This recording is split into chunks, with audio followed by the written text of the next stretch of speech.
So, common problem number one is your permissions are not set correctly. When you go to do a recording, it's going to tell you the camera and mic are not working because they need to be granted permission. Come up to the little lock icon over here by the web address, click that, and you should see a pop-up window that asks you to change your camera and microphone from block to allow. And as soon as you do this, this will cause the Flipgrid connection to work. Click Retry Camera, and here we are. The second most common thing that causes Flipgrid to freak out is when the camera app is already being used by something else. Your camera is already being used, and when Flipgrid goes to try and use your camera, it freaks out. It's not happy about it. So you can see that over on the right side of the screen, I already have my camera app running, so my camera is being used by that app. As soon as I try to use Flipgrid to get to use my camera, Flipgrid will not be happy about it. Once again, we come back to this window that's causing a problem. It's going to tell you to unblock your camera and audio, but I've already done that. The problem is that I already have a camera running over here. This is especially the case if you have a camera running in Teams. You need to shut down whatever apps you have that are currently running a camera. As soon as you do that,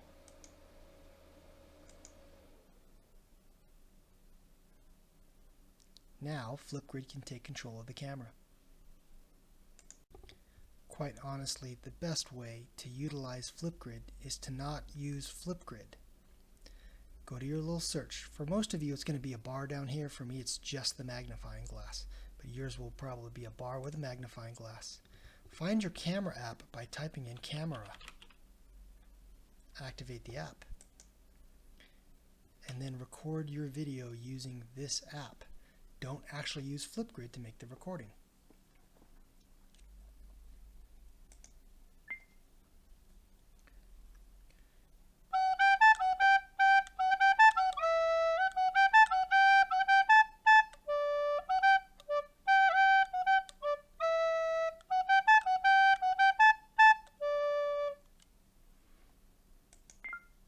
Once you've made your recording, you will find it by clicking in your files.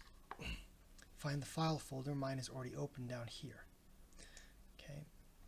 Using that camera app, you will find it in your pictures folder over here on this side. Then click on camera roll. And here's the video I just recorded.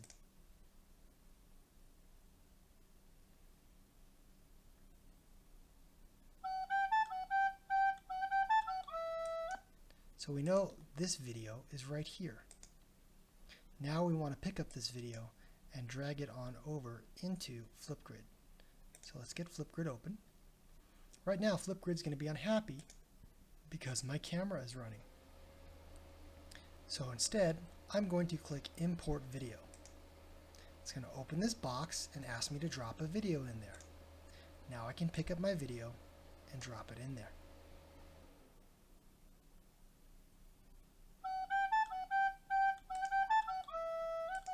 This is especially worthwhile because it doesn't rely on your internet. You just record it on your device, and then when your internet is working again, then you open Flipgrid and drop the video into Flipgrid. You don't have to wait for the internet to work in order for you to record your video. Record your video whenever, and when the internet is working, you can drop your video in. But what if the camera error message doesn't pop up? What happens then? You can still do this. This time, you'll see my camera open just fine. But instead of recording with the camera here, I'm going to click on the options right here. Upload clip. And once again, I can just drop my video in there. And now, I don't have to worry about recording it again. One other thing to be aware of is that if the dragging and dropping of something is too complicated for you, that's okay. Once again, I'm going to select the options and upload a clip.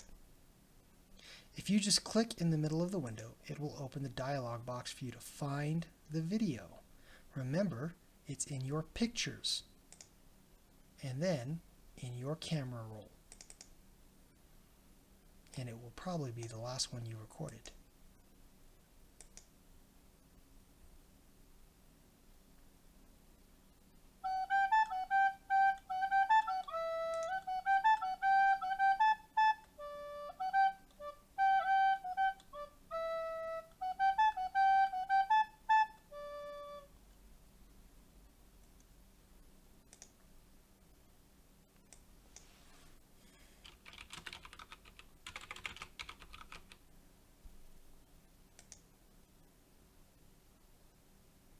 This might take several tries depending on your internet connection, but at least you don't have to keep recording the video. That's all there is to it. And now your video is in the Flipgrid.